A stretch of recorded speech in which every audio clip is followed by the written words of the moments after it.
ভবিষ্যৎ আপনার হাতেই লেখা থাকতো তাহলে আজ আপনি কি করতেন?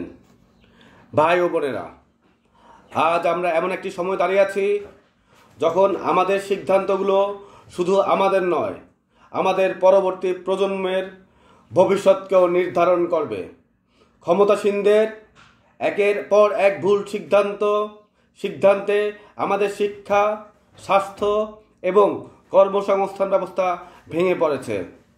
প্রশ্ন হচ্ছে, এই পরিস্থিতি থেকে বেরিয়ে আসার পথ কি শুধুই পুরানো নেতাদের দিকে তাকিয়ে থাকা? আমার প্রতিশ্রুতি, আমাদের বাংলাদেশকে এমন একটি দেশে রূপান্তর করা যেখানে প্রত্যেক নাগরিকের মৌলিক অধিকার নিশ্চিত হবে, যেখানে একজন অষ্টম শ্রেণীর ছাত্র জানতে পারবে তার শিক্ষার মূল্যায়ন শুধু নম্বর নয়, তার ভবিষ্যতের সম্ভাবনা। আমি একটি প্রশ্ন রেখে যাচ্ছি, আপনারা কি সেই পরিবর্তনের জন্য প্রস্তুত?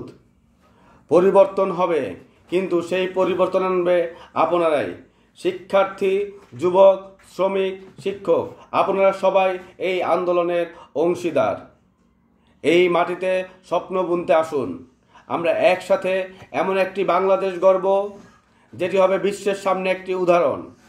আমি জানি পথ কঠিন, কিন্তু আস্থা রাখুন, আমরা সফল হবই।